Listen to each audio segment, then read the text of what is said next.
Ya, sebentar.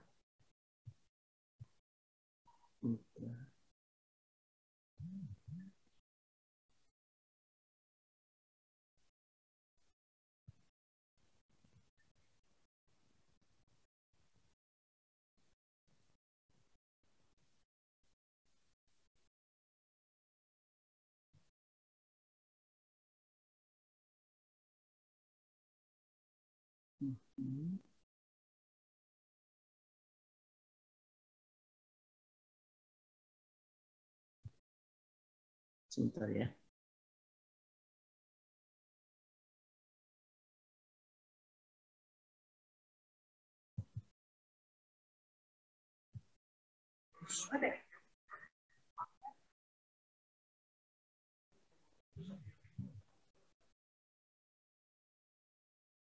Kita lihat dulu ini ya.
Oke, gimana? Terlalu cepat atau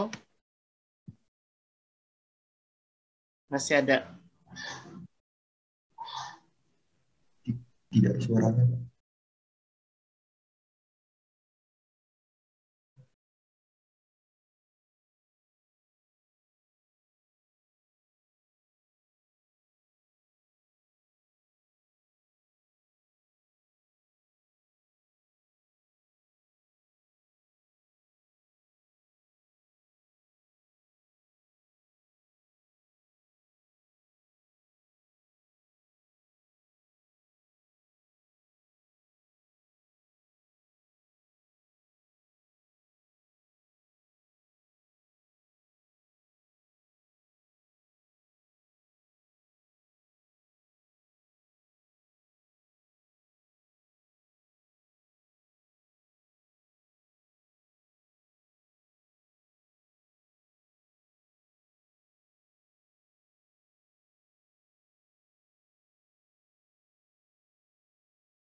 Baik, nanti di saya berikan linknya ya, dilihat lagi.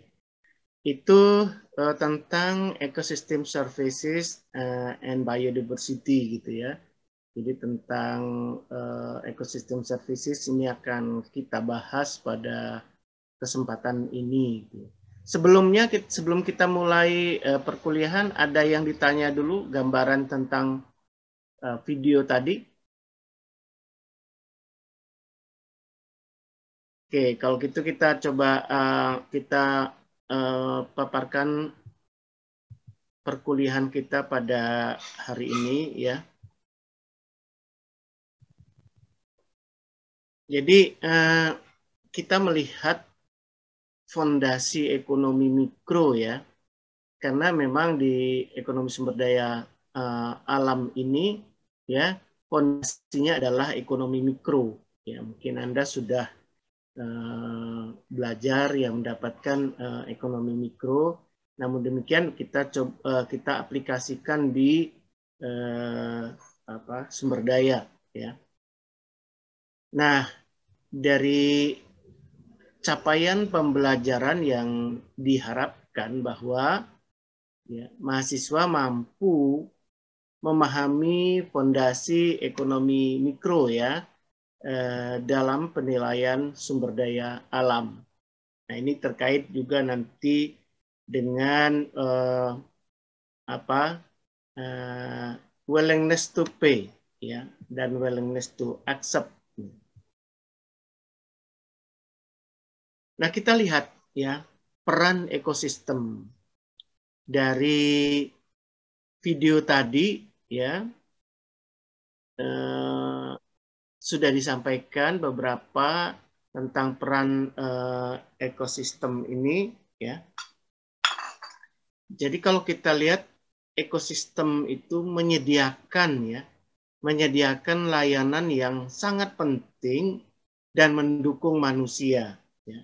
Jadi berupa aset sumber daya alam dan lingkungan yaitu barang dan jasa.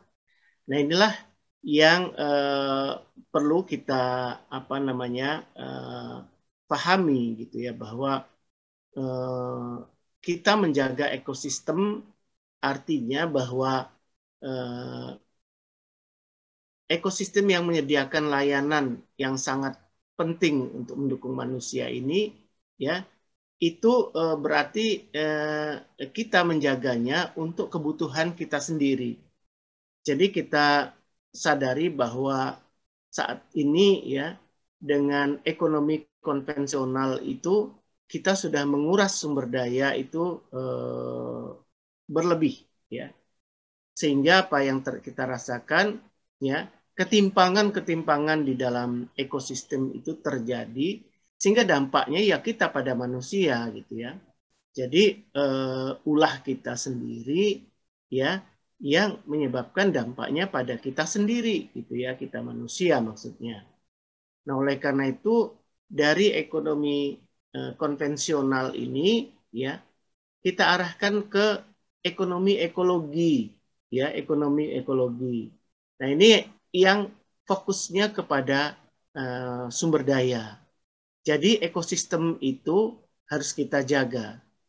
Jadi kalau kita lihat di sini contoh layanan aset sumber daya alam dan lingkungan itu adalah ya seperti madu, kayu, ya, ikan, obat, air, ya, udara bersih. Ya, madu kita akan dapatkan dari madu hutan, ya, walaupun ada memang madu yang kita ternakkan, ya, apa lebah maksudnya, lebah yang kita ternakkan untuk mendapatkan madu. Tapi lebah yang kita ternakkan untuk mendapatkan madu pun itu nanti lebahnya juga akan memanfaatkan, ya, jasa layanan ekosistem yang ada gitu. Jadi kalau itu tidak ada gitu ya, maka juga kemampuan untuk menghasilkan madunya juga akan. Kayu, nah ini yang harus kita perhatikan. Selama ini kayu kita tebang itu kita apa namanya ambil dari hutan ya secara berlebihan, akibatnya hutan kita menjadi rusak. Kita tidak melakukan tebang tanam, ya. Walaupun itu di dalam peraturan sudah disarankan, tetapi masih banyak hal-hal yang melawan aturan tersebut, ya, menebang kayu tetapi tidak menanam. Nah, ini yang perlu betul kita ini kan, ya, sehingga kalau trade off itu pasti masih terus terjadi, artinya, ya, kita pasti akan setiap tahun itu melakukan alih fungsi, ya, dari lahan yang tertutup, artinya ada vegetasinya, menjadi lahan terbuka. Karena apa? Karena kita membutuhkan untuk hidup, untuk tempat hidup, untuk tempat usaha, ya. Nah, sehingga itu setiap tahun akan tetap terjadi. Namun demikian, harapannya trade off ini, alih fungsi seperti ini, itu bisa kita atur, ya, bisa kita minimalisir, ya, agar sumber daya yang ada, ya, ekosistem yang ada itu relatively itu tetap terjaga dengan baik, ya. Karena kan generasi yang akan datang itu akan sangat menderita kalau seandainya, jangan kita memikirkan kita sendiri pada saat ini, tetapi generasi yang akan datang, anak cucu kita nanti, anak cucu kalian juga, ya, itu juga tentu akan lebih parah merasakan jika kita tidak menjaga ekosistem yang ada. Artinya habitat lingkungan itu harus kita jaga. Kemudian layanan aset sumber daya alam tersebut mendukung, ya, aktivitas dan kesejahteraan. Nah, kesejahteraan atau well-being manusia, ya, kesehatan, pencaharian, ya, kemudian juga kenyamanan, itu semua adalah well-beingnya. Jadi bukan uang satu-satunya gitu yang ini menjadi kesejahteraan itu, tetapi, ya, ekosistem yang mendukung itu akan secara umum itu akan menyebabkan, ya, tingkat kesejahteraan manusia itu lebih terjaga. Nah, kemudian kita lihat, ya, keterkaitan sumber daya alam dan kesejahteraan manusia. Jadi hubungan antara layanan ekosistem dan kesejahteraan manusia itu bisa dalam beragam bentuk, ya, dan kompleks, ya. Jadi keterkaitan antara aset sumber daya alam, aspek ekonomi dan kebutuhan manusia. Jadi kita lihat bahwa sumber daya alam dan lingkungan itu mensuplai input material dan energi untuk proses produksi, ya. Jadi kita sadari bahwa semua, ya, yang kita konsumsi, ya, itu berasal dari alam, ya. Anda makan nasi, ya berasnya, kemudian juga lauknya, ya, apakah itu ayam, itu apa ikan atau apa daging sapi, itu semuanya input material yang apa disuplai dari sebetulnya dari alam, baik itu melalui sudah cultivate, ya, sudah melalui budidaya, atau juga dari alam bebas gitu ya. Nah, ini yang harus perlu kita perhatikan. Yang melalui budidaya pun ya semuanya nantinya pakan, kalau itu ternak itu pakan, itu dan lain-lainnya juga akan tetap membutuhkan suplai material lainnya itu yang diproduksi dari baik itu dari alam baik itu dari budidaya atau juga dari alam, ya, artinya kan yang ada di alam ini gitu ya. Nah, ini yang harus kita jaga gitu kan, karena keberlangsungan ini itu akan sangat menentukan, ya, sangat menentukan ketersediaannya di masa yang akan datang. Nah, di sisi lain, lingkungan itu menyerap sisa produksi dan konsumsi. Ya, memang betul gitu kan, ya.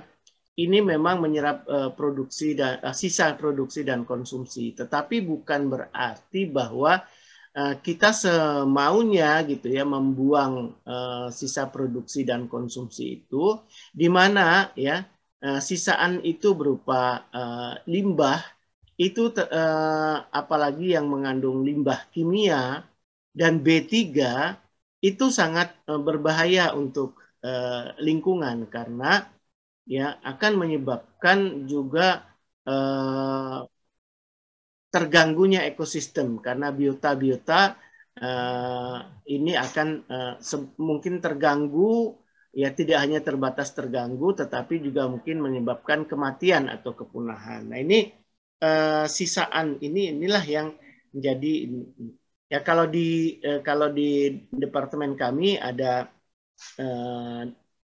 divisi ekonomi pertanian, ekonomi sumber daya, dan ekonomi lingkungan.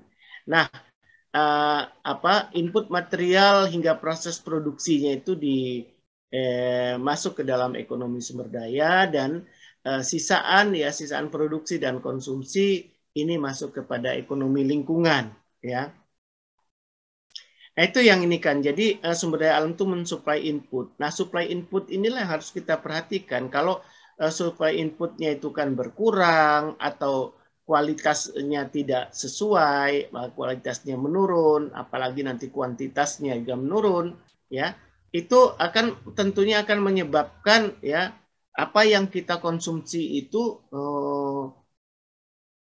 berasal dari material yang tidak baik, input yang tidak baik. Jadi bukan hanya kualitas dan kuantitasnya gitu ya yang mencukupi, tetapi juga kontinuitasnya, ya.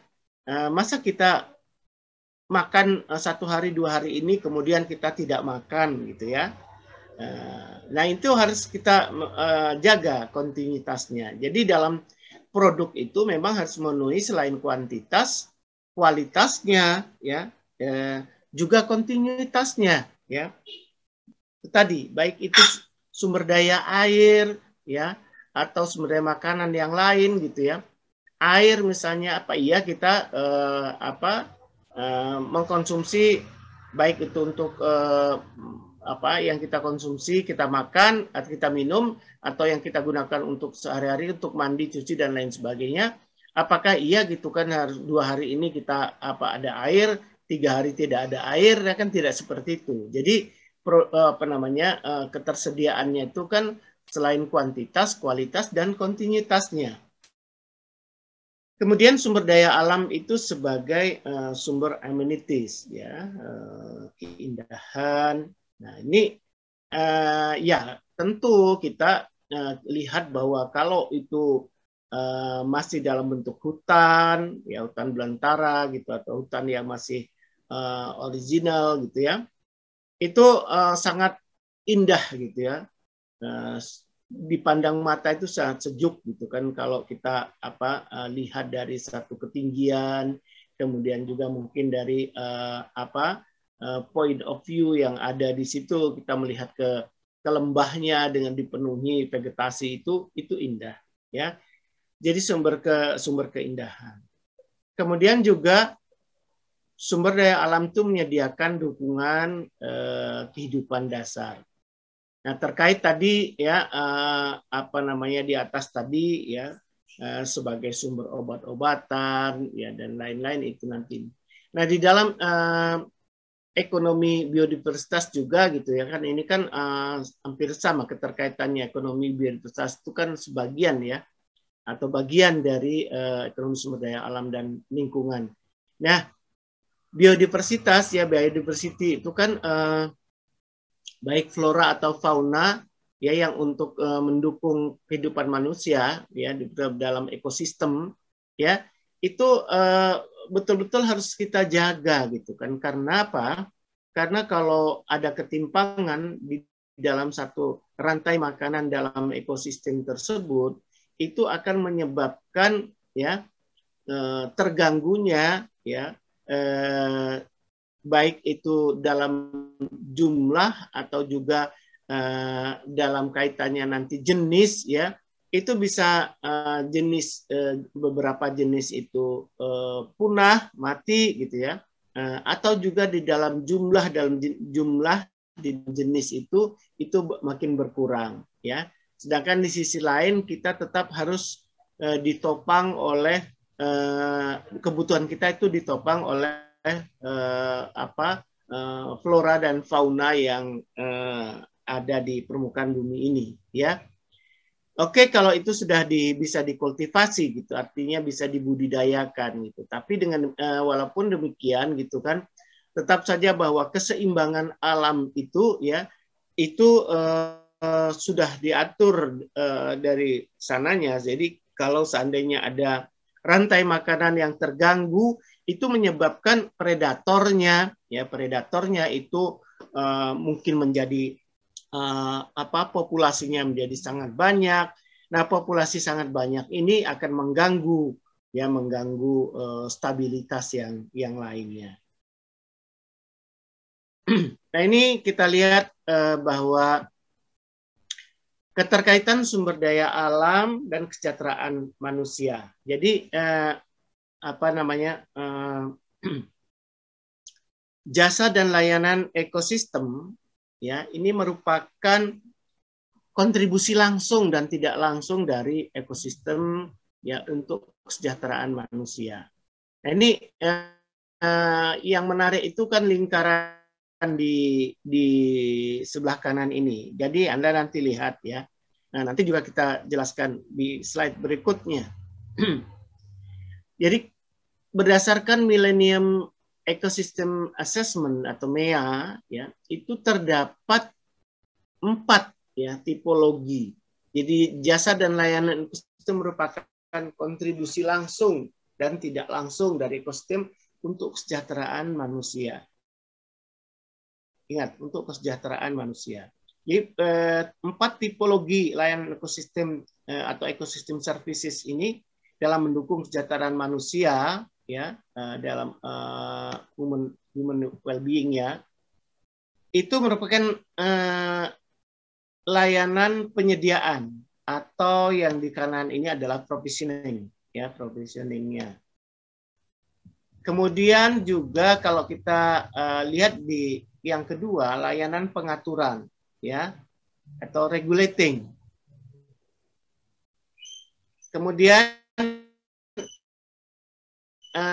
layanan habitat atau supporting dan layanan kultural atau amenities ya, di sini keindahan.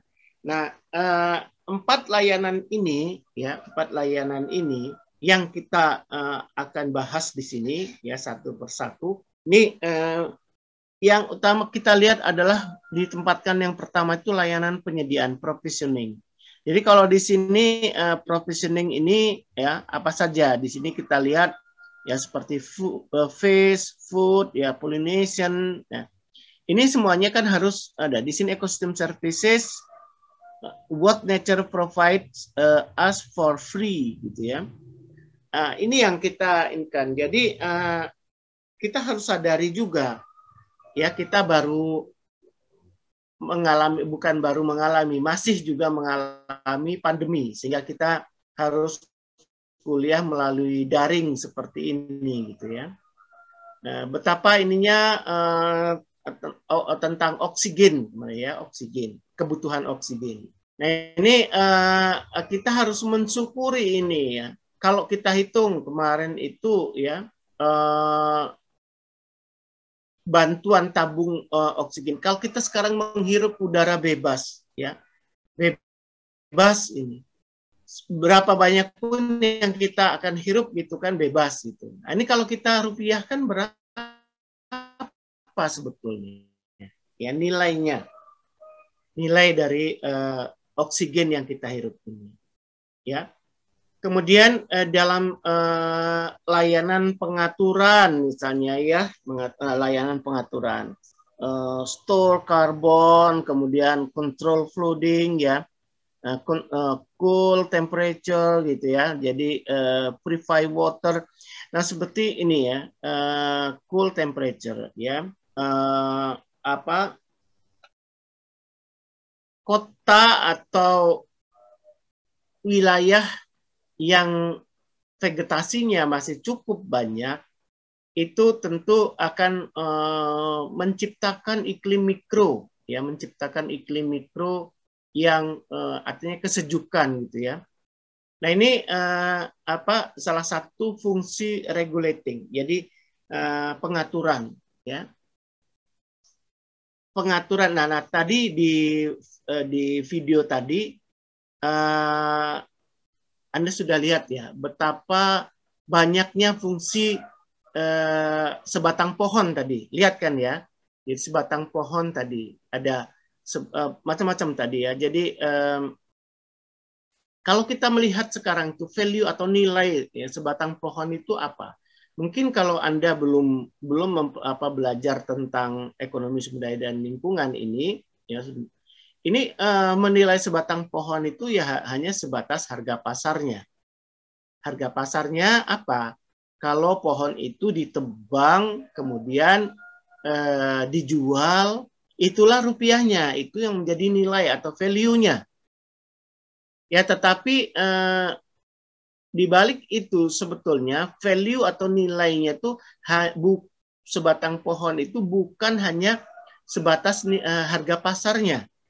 Tadi kan sudah ada ya di video tadi, ya. Jadi bukan sebatas harga pasarnya, tetapi juga fungsi ekologinya, ya, fungsi ekologinya. Anda tahu fungsi ekologinya apa? Ya, sebagai penyerap karbon, ya, penyerap karbon. Jadi kan pohon itu melakukan fotosintesis dengan memanfaatkan CO2 yang ada di udara, ya, yang dengan klorofil yang ada melakukan fotosintesis, ya, merubah CO2 itu menjadi O2, ya, sehingga selain itu di sini karbon sequestration atau penyerapan karbon, ya, itu juga, ya, dari penyerapan karbon itu, ya, menghasilkan O2. O2 yang kita butuhkan, O2 yang menyejukkan, ya. Nah, itu jasa pengaturan itu. Kalau kita perhatikan di situ. Kemudian juga fungsi pohon yang lain tadi, ya, banyak sekali kan pohonnya tadi ya, yang digambarkan. Nanti kita lihat, mungkin nanti kita lihat lagi ya videonya. Jadi di situ pohonnya itu kan digambarkan di situ ya, fungsi dia untuk mengurangi atau buffer ya untuk badai misalnya. Kemudian juga untuk mengatur infiltrasi air ke dalam tanah, ya, sehingga mencegah banjir, ya, mencegah banjir. Itu semua adalah fungsi pengaturnya yang selama ini tidak kita nilai dengan uang, ya, karena memang tidak ada harga pasarnya. Nah, itulah yang harus kita pahami, harus kita perhatikan bahwa di dalam ekonomi sumber alam lingkungan itu banyak yang kita harus menjustifikasi nilainya karena tidak ada harga pasarnya, gitu ya, tidak ada harga pasarnya. Nah, oleh karena itu ya kita harus memahami itu, ya tentu tidak hanya memahami, tetapi juga harus mengaplikasikannya di dalam kehidupan kita, ya, di dalam kehidupan kita. Itulah yang harus kita perhatikan atau kita pahami di situ, ya. Kemudian layanan habitat, ya, sebagai supporting. Nah, ini kalau kita di sini kita lihat sebagai supporting, ya. Nanti kita lihat yang bawah saja yang lebih banyak ini, ya. Ini. Ya, jadi di sini kita lihat tipologi layanan ekosistem ini, ya. Kita lihat satu persatu, ya. Jasa penyediaan atau provisioning services atau jasa penyedia. Ini seperti food, ya. Ya, foodnya itu semua ikan, buah, ya. Kemudian juga bagaimana kita mendapatkan food yang sehat. Ya, sekarang itu banyak sekali pencemaran-pencemaran. Nah, kita harus menyadari, ya, Anda semua ini yang generasi penerus kami nantinya harus menyadari ini, gitu ya, bahwa ini untuk kesehatan manusia ke depan itu memang harus kita betul-betul kita pikirkan untuk kita mendapatkan food. Nah, di yang sekarang sedang ramai misalnya di Teluk Jakarta itu pencemaran parasetamol, ya, bukan hanya itu, ya, pencemaran logam berat, ya, sehingga saya sendiri kalau misalnya beli ikan, ya, ikan laut itu dari yang di Muara Angke, ya, yang dijual di pasar di Jakarta itu yang berasal dari teluk-teluk Jakarta itu enggan saya makannya, gitu kan. Karena apa? Karena itu kan logam-logam berat itu yang ada di pencemaran di air itu akan dimakan masuk ke dalam tubuh ikan dan terakumulasi di dalam ikan, sehingga ikan yang kita makan itu otomatis itu berpengaruh, ya, akumulasi tadi pindah ke badan kita. Nah, kita tidak menyadari, gitu ya. Kita tidak menyadari. Anda masih muda, oke, nggak masalah, gitu kan. Tapi akumulasi itu kalau terus berlangsung, ya, kemudian nanti Anda sudah mulai umur 30-an, mungkin sekarang juga yang belum 30-an juga sudah banyak juga yang kena, ya. 30-an ke atas, gitu ya. Itu sudah mulai terasa ada gangguan kesehatan dan juga sampai kepada mungkin cancer, stroke, dan lain sebagainya. Ya, jadi kita harus perhatikan betul provisioning services ini untuk saat ini, gitu ya. Jadi apakah ikan? Nah, kemudian juga dalam yang di atas ini, ya, itu kan yang dalam air, yang di permukaan tanah itu misalnya juga produk-produk pertanian, contohnya padi, ya, padi yang kita mengkonsumsi beras. Tentu Anda semua kan masih mengkonsumsi nasi, kan, gitu ya.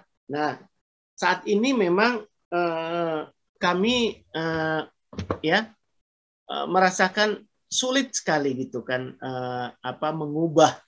mengubah mindset petani itu untuk berubah dari pertanian yang konvensional saat ini itu ke pertanian organik, back to nature, gitu ya.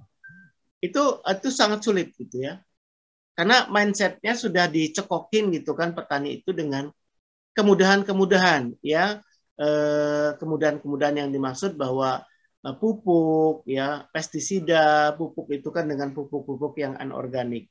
Tinggal menaburkan saja, mudah.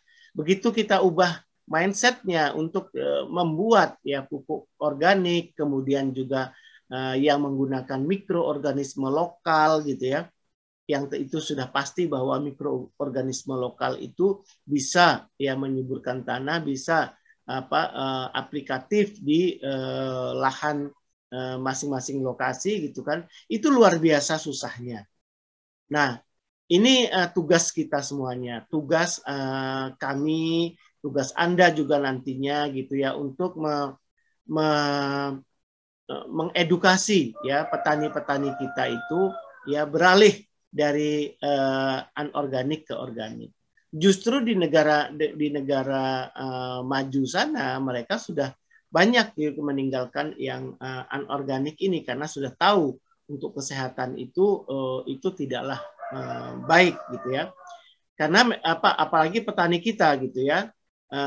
Kalau di negara asalnya mungkin sudah diedukasi betul gitu kan, petaninya itu kan apalagi di Amerika itu kan luas-luas dan petaninya itu sudah pandai-pandai gitu kan. Nah di kita petani kita itu mengatakan bahwa itu setengah botol itu kan menurut takaran mereka itu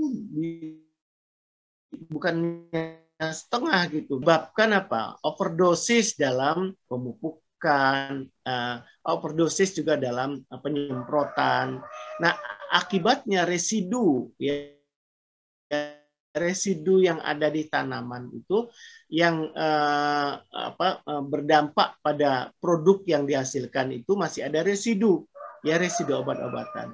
Apalagi juga kalau misalnya mereka tidak memahami gitu ya, bahwa kalau kita panen apakah itu sayuran atau apa, itu kan minimal 2 hari itu setelah disemprot gitu ya, disemprot pestisida.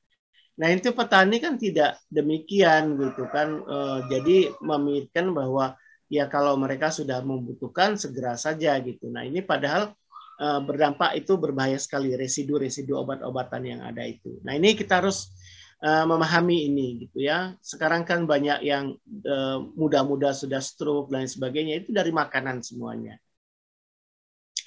Water gitu ya, jadi air minum ya, apakah untuk irigasi atau air minum. Nah contohnya ya air minum ya, ini banyak air tanah ya. Dulu masyarakat itu kan tidak perlu misalnya susah-susah untuk mendapatkan air layak ya, air minum, air yang layak gitu kan dengan menggali sumur. Beberapa waktu, nah kalau seperti Jakarta itu Anda yang tinggal di Jakarta ya itu kan pencemaran sudah di mana-mana ya. Septic tank misalnya itu sudah kan itu harusnya jaraknya 10 misalnya kalau sumur itu kan minimal 10 meter dari septic tank. Tapi kalau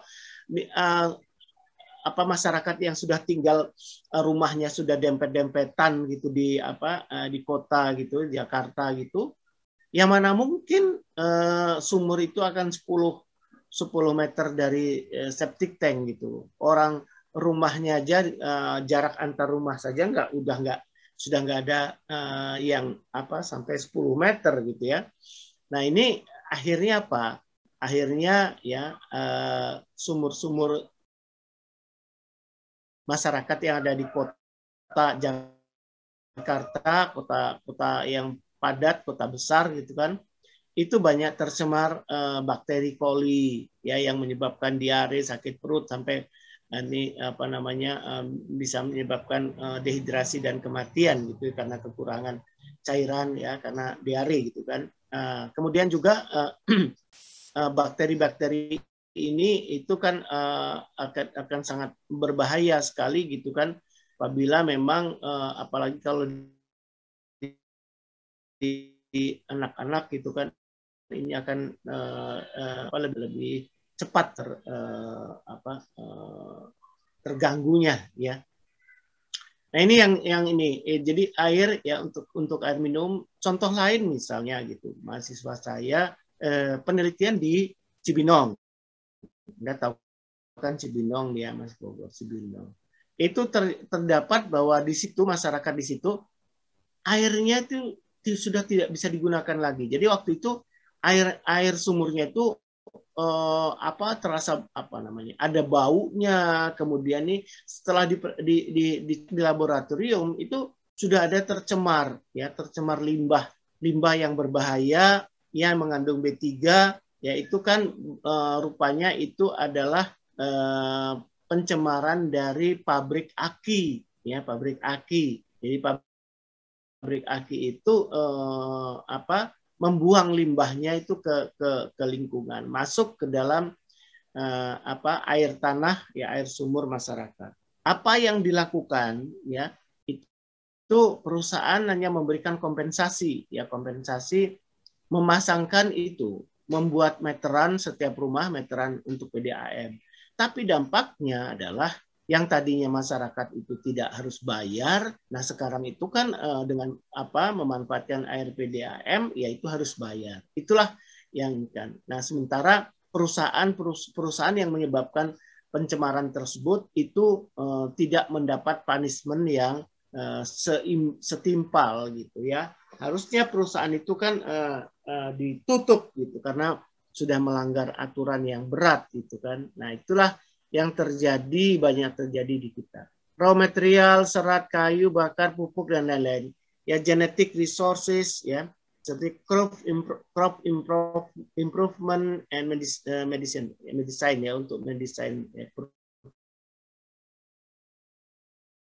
Jadi untuk keperluan obat-obatan ya banyak sekali untuk keperluan obat-obatan itu ya itu diambil dari alam ya. Jadi walaupun sekarang itu juga banyak yang sintetis ya, tetapi awalnya banyak perkembangan obat-obatan ya untuk kedokteran itu diteliti dari kebiasaan nenek moyang kita. Kemudian itu ilmunya ya dipelajari, kemudian itu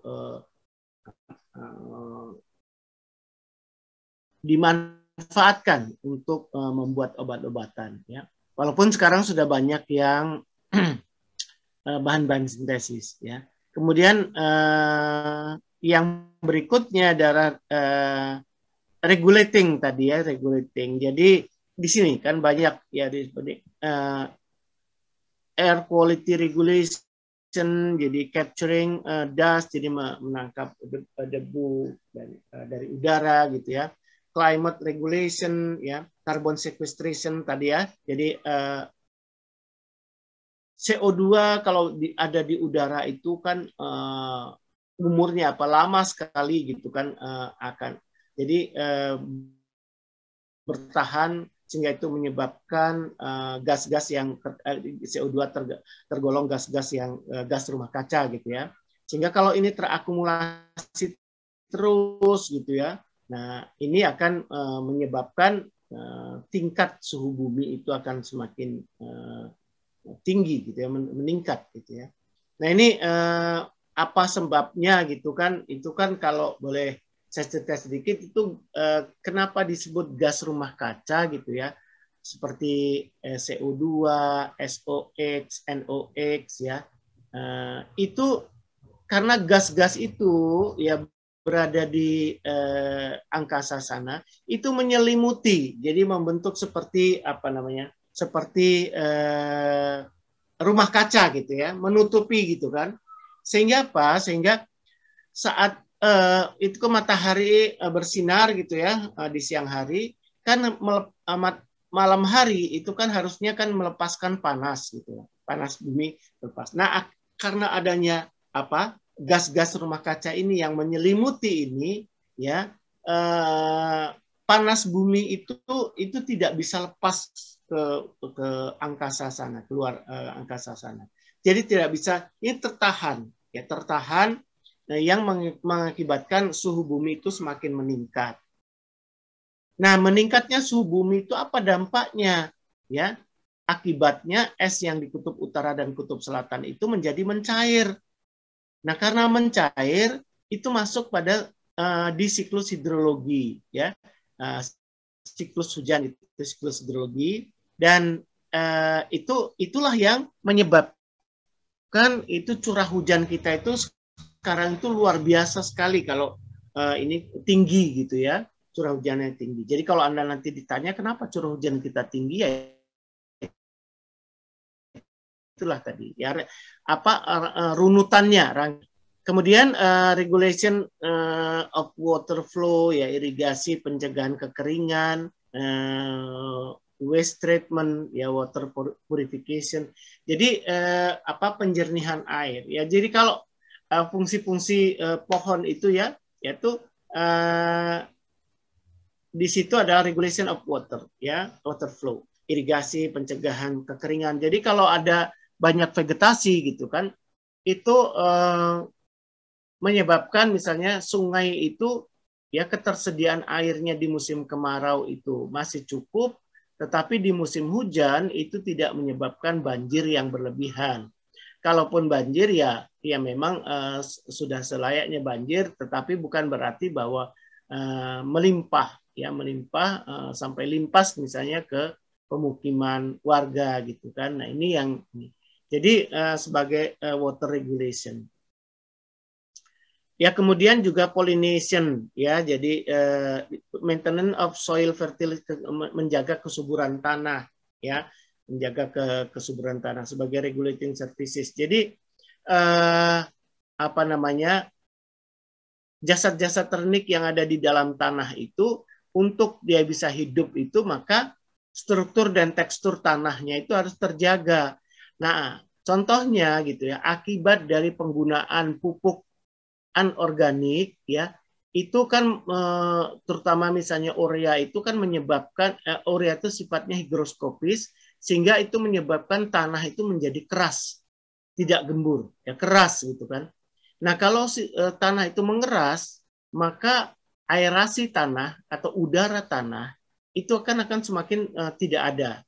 Nah, kalau udara tanah itu tidak ada, maka jasad-jasad ternik yang ada di dalam tanah, cacing, ya kemudian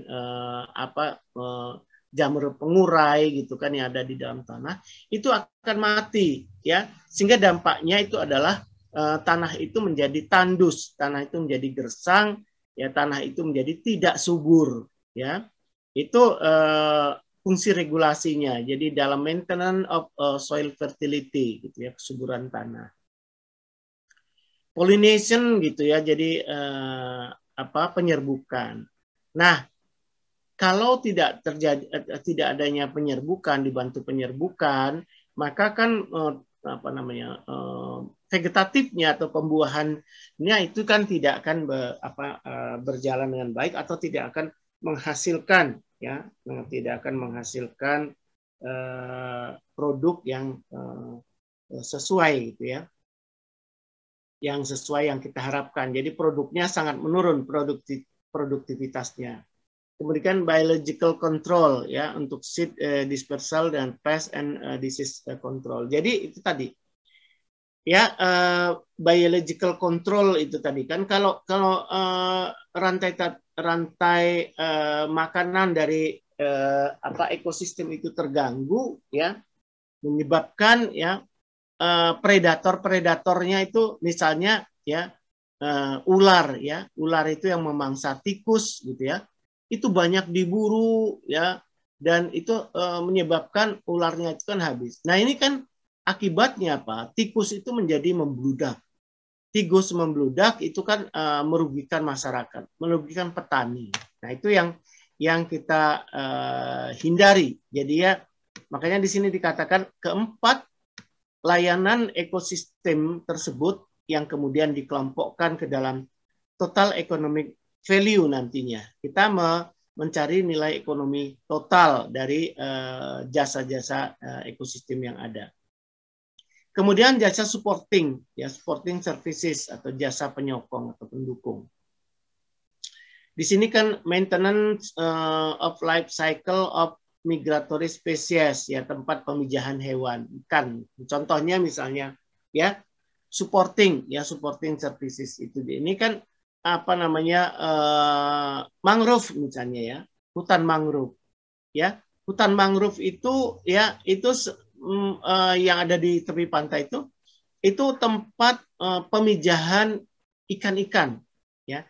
Jadi ikan-ikan yang di laut lepas sana, ya, untuk dia memijah, ya, bertelur dan memijah, itu dia ke mananya, ke hutan mangrove. Karena di laut lepas sana tentu akan sulit, ya,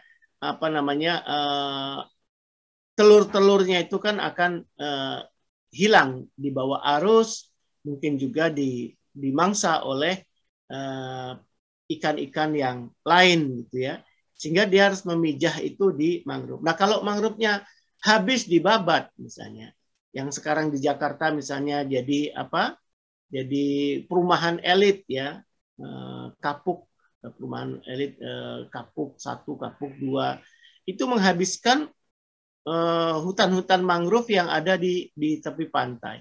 Untuk mengembalikannya lagi, menanam kembali, itu perlu waktu ya, perlu waktu.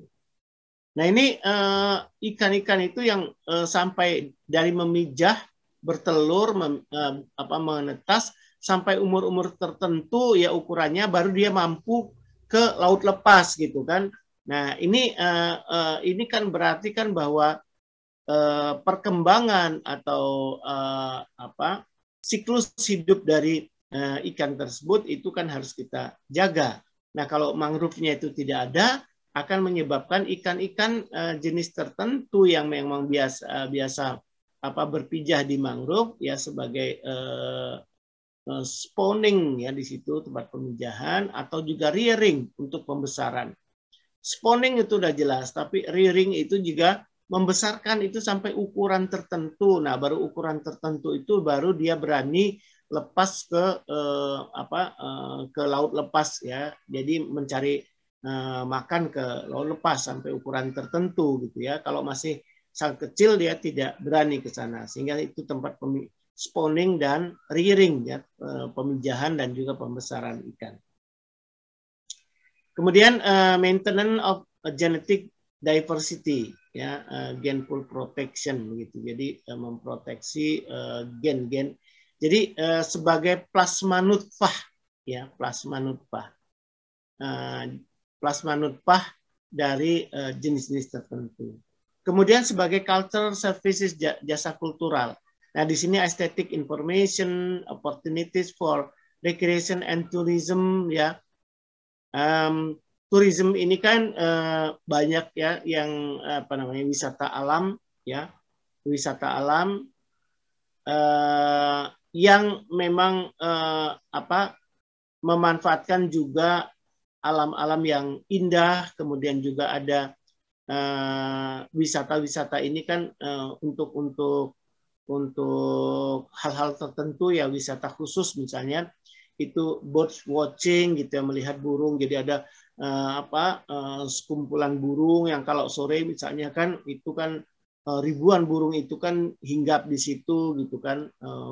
Itu unik, kita bisa melihat di situ. Mungkin di tempat lain itu tidak ada ya, itu kita bisa melihat di situ ya. Kemudian juga untuk inspiration for culture, art and design. Kalau Anda memang seniman misalnya kan, pergi ke, kalau biasanya kan kalau seniman untuk menghasilkan membuat satu lagu, membuat satu puisi gitu ya, pergi ke hutan itu merenung, melihat alam yang indah, itu inspiring ya. Jadi inspirasinya itu kan terbuka ya untuk menulis lagu gitu ya, membuat puisi, sajak dan lain sebagainya. Jadi di sini inspiration for culture and art and design ya. Desain juga sama gitu kan. Jadi kalau ada pergi ke hutan yang katakanlah di situ pemandangan, kalau di kita ini tempat yang keramaian kan puncak ya, puncak itu kan ada kebun teh yang indah gitu kan, landscapingnya bagus gitu kan. Nah ini inspire gitu kan, inspiring gitu untuk mungkin menghasilkan, sebagai seniman itu menghasilkan menulis lagu, maksudnya menulis lagu, kemudian juga puisi, atau juga mendesain, itu desain untuk inspiring gitu, mencari inspirasi di situ. Kemudian spiritual experience. Ya, ini dulu ya. Jadi kan nenek moyang kita animis, dinamis, itu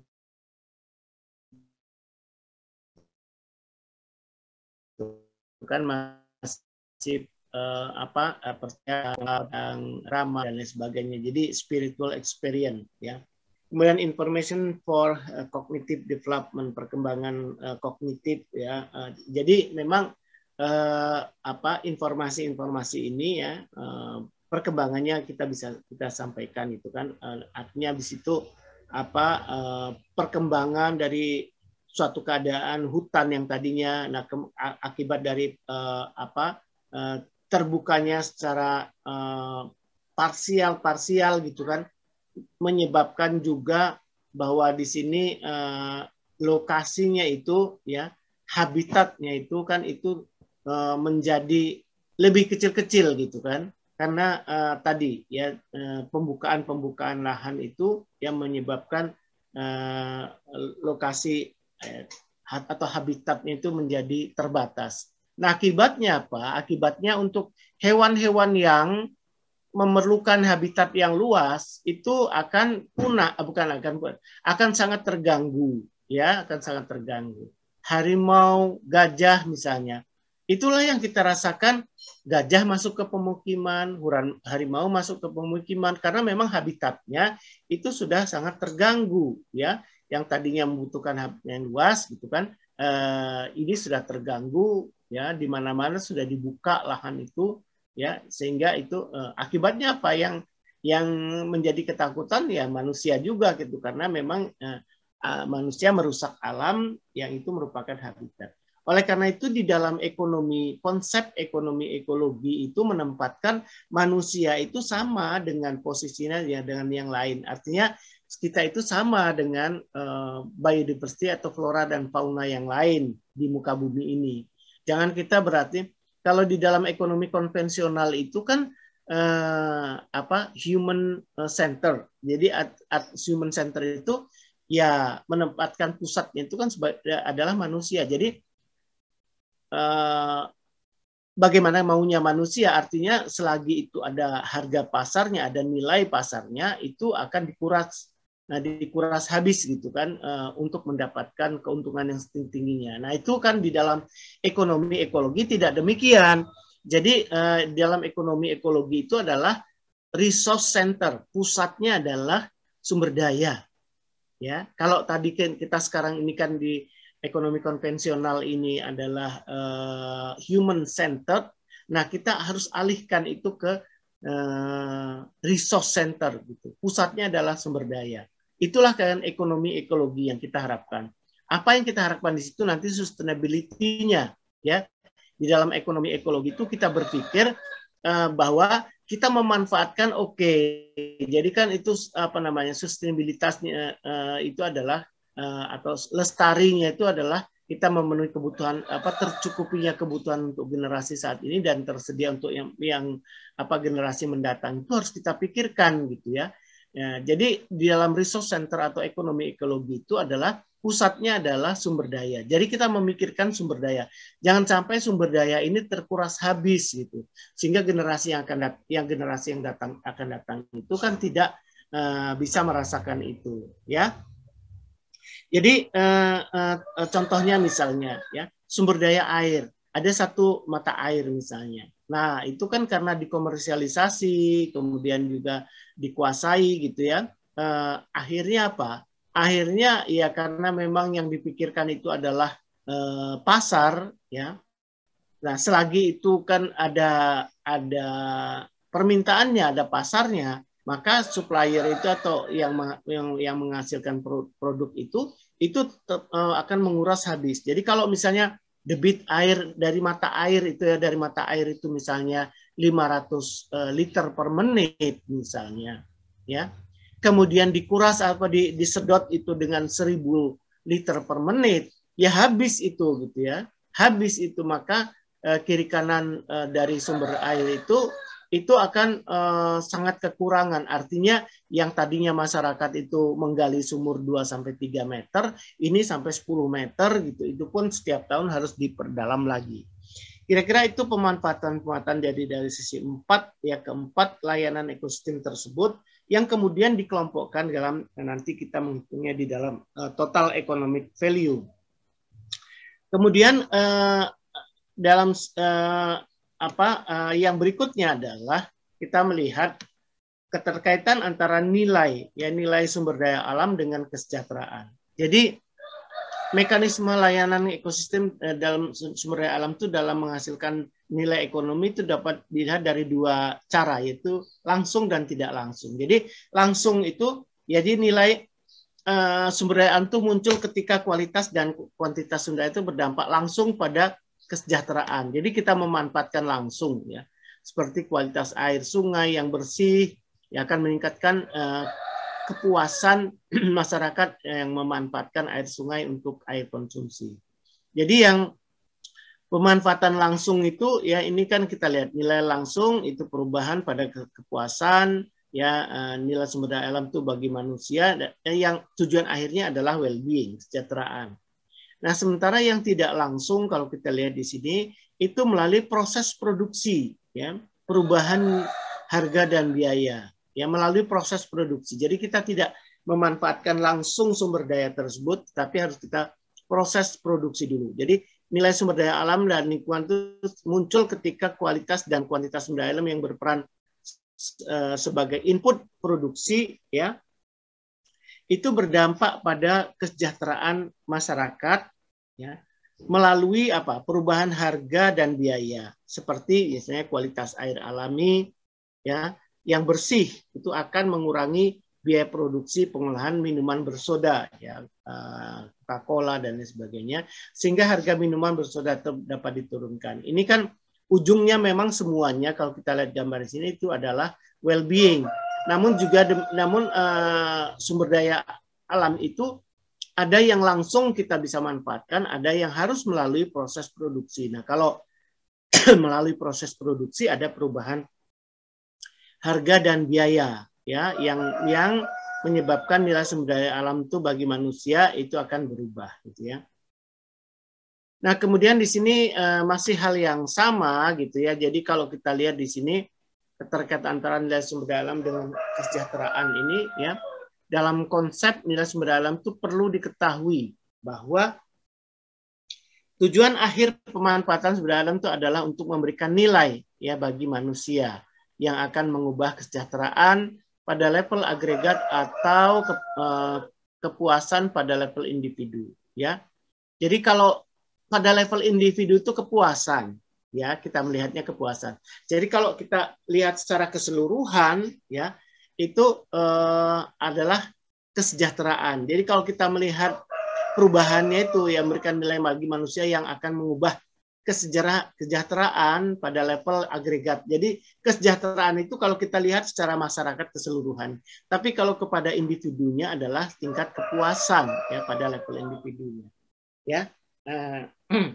Nah, kemudian kita lihat well-being, tidak hanya berpendapat tidak hanya pendapatan ya, tetapi juga rasa nyaman, kebutuhan hidup dasar yang baik ya, kemudian juga kesehatan, ya, hubungan sosial yang baik. Dan nah, artinya bahwa well-being atau kesejahteraan itu bukan hanya pendapatan gitu yang diinginkan. Pendapatan tinggi tetapi juga kalau tidak ada rasa nyaman ya, rasa nyaman itu apa?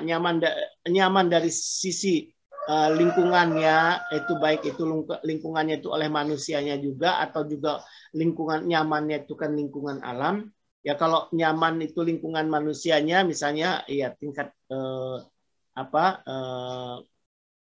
kriminalitasnya mungkin rendah gitu kan. Kemudian kebutuhan hidup dasar yang baik ya, kesehatan itu terjamin ya. Itu adalah well-being ya, kesejahteraan ya. Hubungan sosial yang baik dan kebebasan dalam memilih dan bertindak. Jadi kalau yang sering ada kerusuhan itu artinya itu kenyamanannya itu tidak tercipta kenyamanan di situ ya, sehingga itu hubungan sosial antara berbagai pihak itu akan relatif itu menjadi terganggu gitu ya. atau bukan hanya itu gitu kan, malah membuat seseorang itu tidak selain tidak nyaman ya, merasa takut gitu, merasa takut untuk tinggal di tempat tersebut. Nah ini tadi mengulang yang tadi, ecosystem services itu ya sebagai provisioning, regulating, cultural gitu, supporting. Nah ini tentu constituent of well-being-nya ya,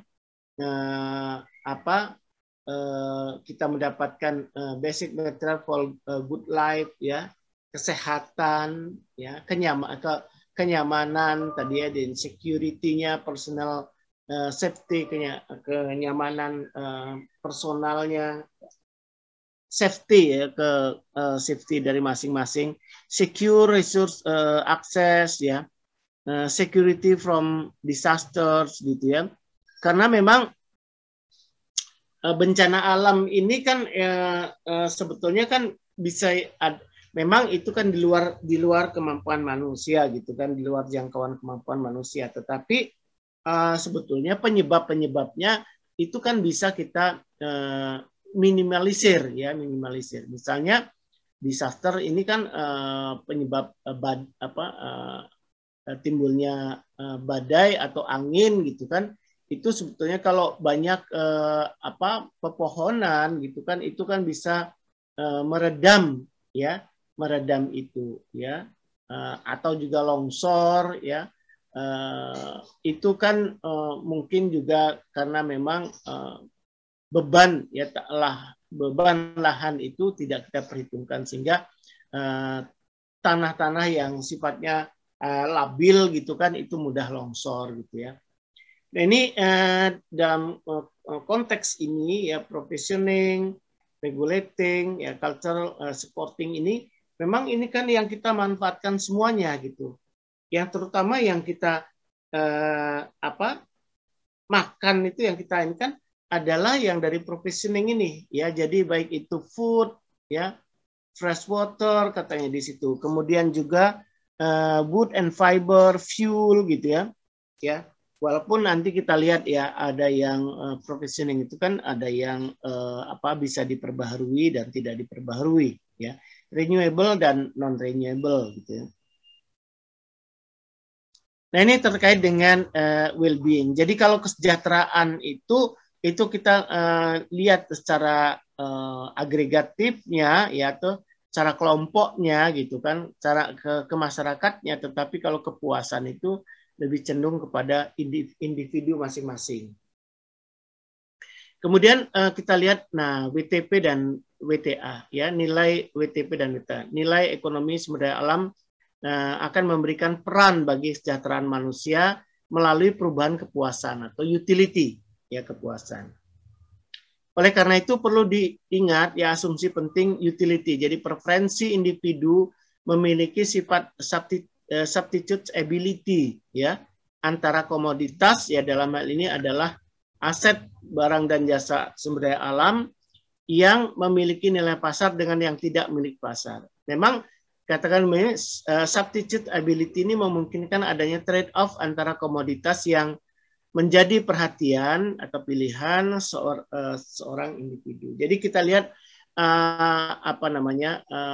dalam nilai ekonomi sumber daya alam itu, dan willingness to pay dan willingness to accept. Sebetulnya kalau secara pemahaman teori WTP WTA ini ya, ini kan ada, tapi tentu tidak diberikan di level Anda gitu ya, tapi mungkin kalau di sini kan level S2 gitu ya, untuk memahami lebih jauh tentang konsep WTP dan WTA, willingness to pay. Ya, memang ya, nanti kalau dalam sumber daya ini ya, kami pun kalau di S1 di kami juga itu tidak terlalu recommended ya untuk melaksanakan penelitian yang menggunakan WTP WTA. Bukan tidak boleh gitu ya, bukan tidak, tetapi memang untuk mendapatkan data yang berhubungan dengan WTP dan WTP ini, terutama WTP ya, WTP banyak dilakukan itu umumnya ya berkaitan juga dengan umur itu ke tingkat kesabaran, karena ini memang kalau mendapatkan data ini kan perlu kesabaran yang tinggi gitu ya. Sehingga ini untuk level S1 itu kurang sabar biasanya gitu ya untuk bisa mendapatkan nilai WTP itu yang tentu yang mendekati apa yang kita inginkan. Substitute ability atau trade off dan nilai ekonomi sosial itu berhubungan dengan willingness to pay dan willingness to accept ya. Jadi penilaian ekonomi monetary secara langsung jika komoditas memiliki nilai pasar, dan penilaian ekonomi non monetary atau tidak langsung ya jika komoditas itu tidak memiliki nilai pasar, seperti misalnya jasa lingkungan, udara bersih, atau tercermin dari perilaku individu. Kemudian willingness to pay itu mencerminkan, ya willingness to pay itu mencerminkan jumlah maksimum uang yang bersedia dibayarkan oleh seseorang untuk mendapatkan suatu barang jasa. Jadi di sini katakan WTA juga mencerminkan jumlah minimum uang yang bersedia diterima oleh seseorang untuk melepaskan ya suatu barang jasa. Jadi kalau kita lihat di sini WTP itu diturunkan dari kurva permintaan. Jadi kenapa demikian? Willingness to pay itu ya kesediaan kita untuk jadi mencerminkan jumlah maksimum uang yang bersedia dibayarkan oleh seseorang untuk mendapatkan jasa. Jadi kalau kita membeli ya dengan harga itu, berarti artinya itu adalah kesediaan kita untuk membayar untuk mendapatkan barang dan jasa yang kita inginkan tersebut. Itu tercermin dari kurva permintaan, ya. Jadi WTP itu ya, kurva permintaan.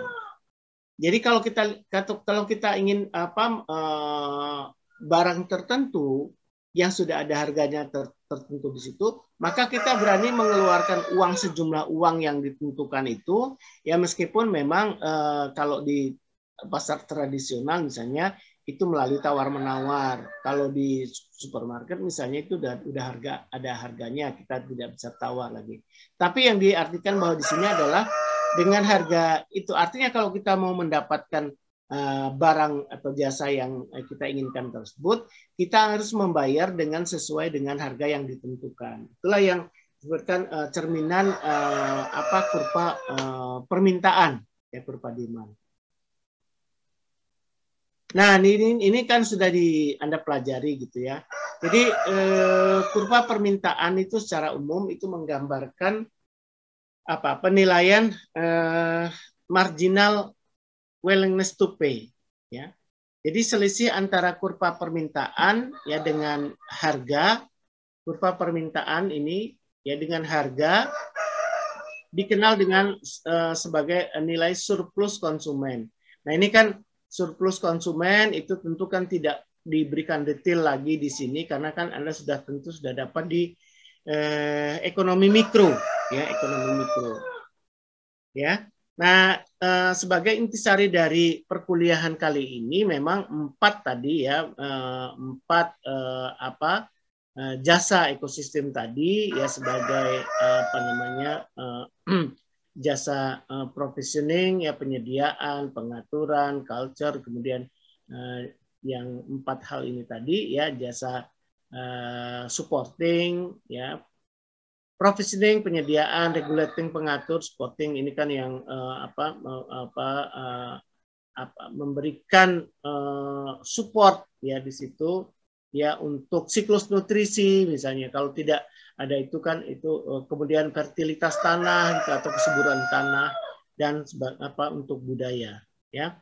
Itu dalam perkuliahan kali ini. Jadi kalau kita lihat dalam konsep umum WTP WTA ini mencerminkan jumlah tadi ya. Tadi sudah ini copy 2 kali.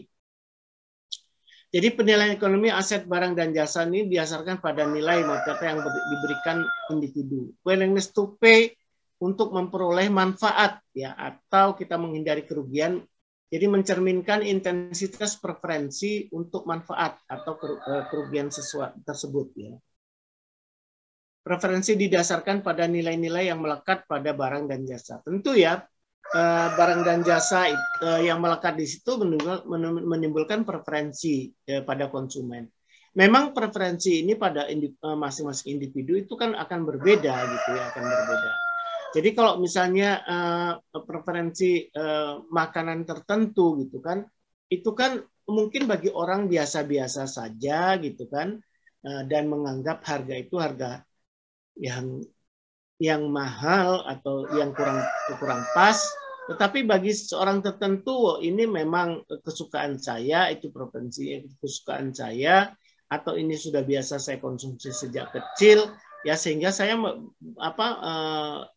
oke-oke saja mengeluarkan biaya sesuai dengan jumlah harga yang ada gitu kan. Tapi di sisi lain orang lain itu belum tentu sama gitu preferensinya. Karena apa? Ya karena mungkin satu tidak suka, keduanya itu kan memang hal yang mungkin tidak umum bagi dia, sehingga tidak mau mengeluarkan uang gitu untuk mendapatkan barang itu, malah nggak mau untuk membeli itu gitu. Nah ini itu terkait dengan preferensi tentunya ya. Jadi preferensi orang berbeda-beda. Jadi jangan kira bahwa satu barang tertentu gitu kan bagi Anda, untuk apa itu nggak ada harganya gitu. Katakanlah memang yaitu saya nggak mau membeli itu, kalaupun membeli dengan murah sekali ya. Gitu. Tapi bagi orang lain itu bersedia untuk membayar yang mahal untuk mendapatkan itu, karena itu dianggap memang satu sisi memang udah langka, keduanya memang itu kenangan atau ada memang memori yang ini terhadap barang tersebut ya, sehingga itu bersedia untuk membayar dengan harga yang lebih mahal. Willingness to accept yang merujuk kepada sejumlah uang yang dianggap sebagai kompensasi untuk melepaskan manfaat atau menerima kerugian dan mencerminkan nilai manfaat atau kerugian tersebut ya. Nah ini mengenai willingness to pay dan willingness to accept ya. Jadi kalau kita ini pada barang, kalau yang ada harga barangnya, artinya bahwa kesediaan kita untuk membayar ya memang sudah ada harganya. Tetapi kalau yang tidak ada harganya, itu yang perlu kita tanya gitu ya. Jadi fungsi ekologinya itu harus kita jelaskan. Makanya saya katakan tadi tidak merekomendasikan tuh begini gitu ya, untuk level mungkin D3 dan S1 itu bukan tidak boleh, tetapi mungkin kalau Anda melakukan dengan ini ya untuk menilai sumber daya tersebut itu harus sabar gitu, harus sabar. Jadi contohnya misalnya yang tidak ada harga pasarnya gitu ya. Nah, jadi kan kalau Anda menanyakan misalnya ya satu sumber daya yang walaupun itu buatan misalnya Waduk Jatiluhur. Waduk Jatiluhur itu memang dibendung dari Sungai Citarum ya, itu dibuat.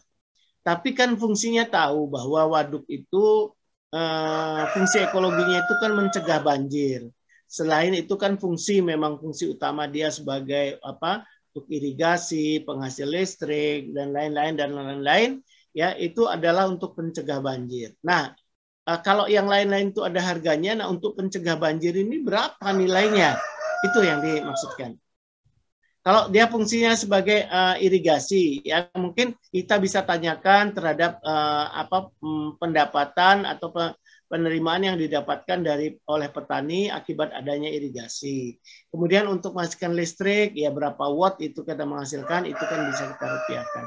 Tapi gitu kan untuk fungsi waduk itu sebagai pencegah banjir, itu berapa nilainya? Itu yang harus kita WTP-kan, ya, willingness to pay.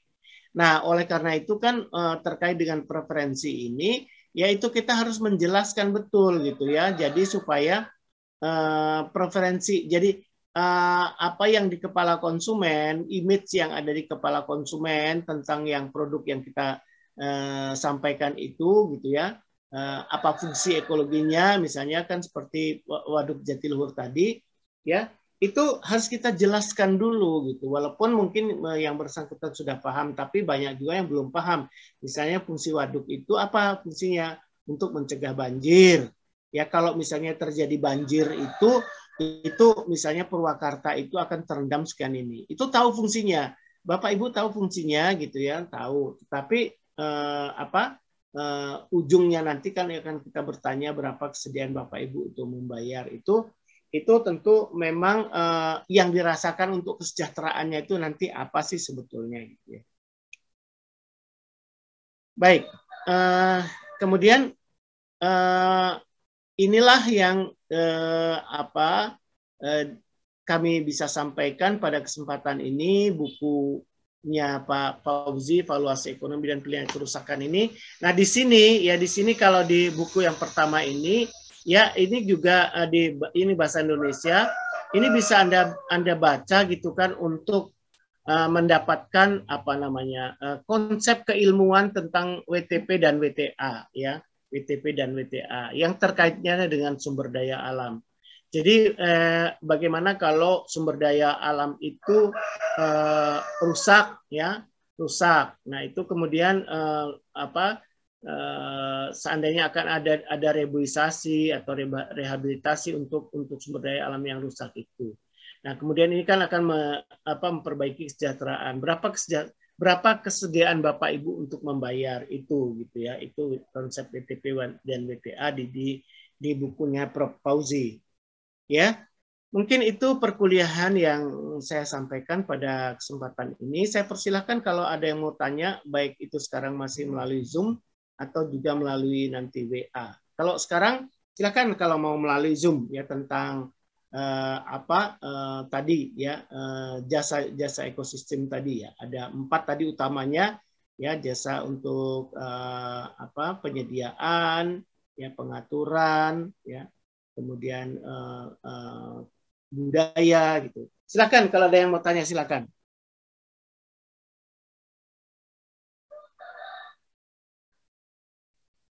Gak ada? Masa nggak ada yang tanya? Belum tertarik atau gimana?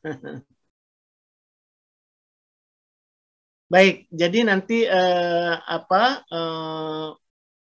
untuk videonya dilihat lagi ya, bahannya juga bahan pelengkap ya, pelengkapnya sudah ada juga gitu kan, silahkan dibaca-baca ya. Tapi intinya itu adalah ini tadi ya, jasa ekosistem itu tadi ada 4 tadi ya, 4 pelayanan, jasa pelayanan, kemudian juga penyediaan, regulasi pengaturan gitu ya, budaya dapat itu. Hingga nanti dirinci lagi ya satu-satu kegiatan fungsi-fungsi yang ada itu tadi. Baik, terima kasih saya sampaikan di sini. Kalau ada yang tanya silakan, saya tunggu gitu ya. Kalau ada yang mau tanya keterkaitan ini, tapi kalau tidak mungkin nanti masih berpikir-pikir. Misi Pak, izin mengingatkan. Ya. Ya. Halo. Ya, tadi siapa? Izin mengingatkan untuk isi portal sudah belum, Pak? Portal, Pak. Iya, belum. Jadi ini ingatkan untuk ngisi portal, Pak. Iya. Oh, ya. Jadi nanti kan ya, ini Pak, kan linknya untuk Zoom-nya saya tutup, nanti saya akan mengisi portal. Tapi kita foto dulu ya, untuk dokumen ini saya akhiri dulu ini stop share-nya. Tadi nggak tahu kok saya bermasalah itunya mendaftarnya di portalnya ini.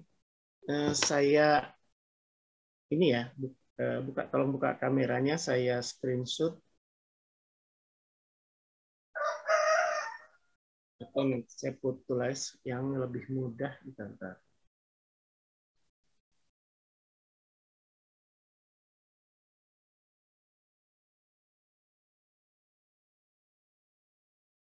Oke, baik. Dengan demikian kita akhiri untuk ini Zoom-nya, dan saya akan mengisi portalnya ya. Terima kasih. Saya akhiri, billahi taufik wal hidayah. Assalamualaikum warahmatullahi wabarakatuh. Selamat pagi jelang siang adik-adik semuanya. Ya. Waalaikumsalam. Waalaikumsalam.